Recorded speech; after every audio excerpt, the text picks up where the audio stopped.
Hi అండి, welcome back to Suchi ideal blogs. ఇప్పుడు వచ్చేసి మగ్గం వర్క్లో క్లాస్ 1 అనమాట.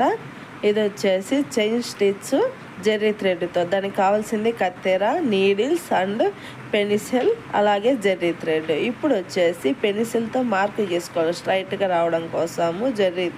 జెర్రీతో వేసేటప్పుడు స్ట్రైట్గా రావడం కోసం వచ్చేసి ఈ విధంగా మార్క్ తీసుకు. ఇప్పుడు వచ్చేసి జెర్రీ థ్రెడ్ ఈ విధంగా నాటు వేసుకోవాలి, చూపించినట్టుగా నాటు వేసుకొని ఇప్పుడు వచ్చేసి తులి జపాన్ అనమాట. ఈ నీడిల్ 14 నెంబరు, అంటే సింగిల్ థ్రెడ్ కాబట్టి 14 నెంబర్ తీసుకోవాలి. ఇప్పుడు వచ్చేసి చూపిస్తాను చూడండి, కింది నుంచి థ్రెడ్ ఏ విధంగా తీసుకోవాలనేది ఇప్పుడు క్లియర్గా చూపిస్తాను చూడండి. ఈ విధంగా తీసుకోవాలన్నమాట కింద నుంచి థ్రెడ్ అనేది.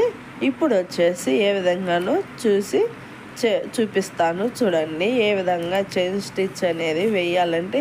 ఇది వచ్చేసి ఫ్రీ క్లాసెస్ అండి, మీరు ఏమి చేయదు, ఓన్లీ నా ఛానల్ సబ్స్క్రైబ్ చేసుకోండి.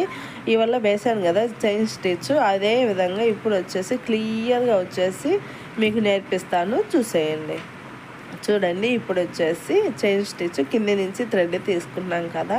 ఇప్పుడు వచ్చేసి ఆ థ్రెడ్ లోపలికి గుచ్చేటప్పుడు వచ్చేసి నీడిల్ అనేది మన సైడ్కు ఉండాలండి, ముక్కు అనేది మన సైడ్కు ఉండాలి.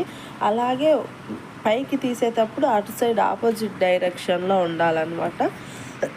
ఈ విధంగా చేసుకుంటే చైన్ స్టిచ్ అనేది సూపర్గా వస్తుంది. చాలా ఈజీగా ప్రాక్టీస్ చేసే కొద్ది కూడా వస్తుందండి.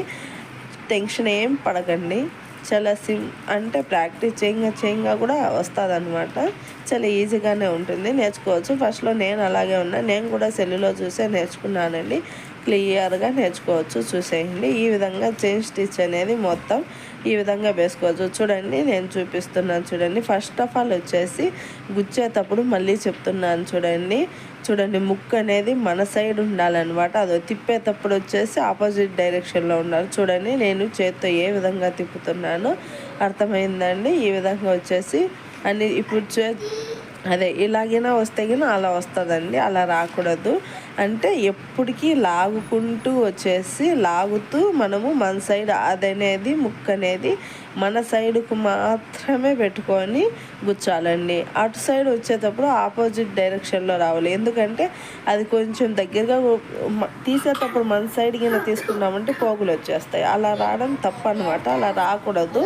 అందువరకు వచ్చేసి ఎప్పుడు తీసేటప్పుడు ఆపోజిట్ డైరెక్షన్లో ఉండాలి. అలాగే వచ్చేసి పొడిచేటప్పుడు మన డైరెక్షన్లో ఉండాలన్నమాట ముందుకి. అలాగే కిందికి కూడా పెట్టి చూపిస్తాను చూడండి. కింద థ్రెడ్ అనేది సూదికి ఏ విధంగా అందిస్తున్నానో చూడండి. అదో చూడండి, గుచ్చినప్పుడు థ్రెడ్ అనేది ఏ విధంగా అందిస్తున్నానో చూసేయండి. ఈ విధంగా కిందికి సూది వచ్చినప్పుడు థ్రెడ్ అనేది ఈ విధంగా చుట్టేస్తే అయిపోతుంది. ఇదే విధంగా వచ్చేసి ప్రాక్టీస్ చేస్తున్నట్టయితే చైన్ స్టిచ్ అనేది నీట్గా వస్తుందని. ఇది వచ్చేసి క్లాస్ 1 చైన్ స్టిచ్ అనమాట. నా ఛానల్ కింద ఇది నేను నేర్పించేది కింద నచ్చినట్లయితే సబ్స్క్రైబ్ చేసుకోండి. మరి ఉంటా.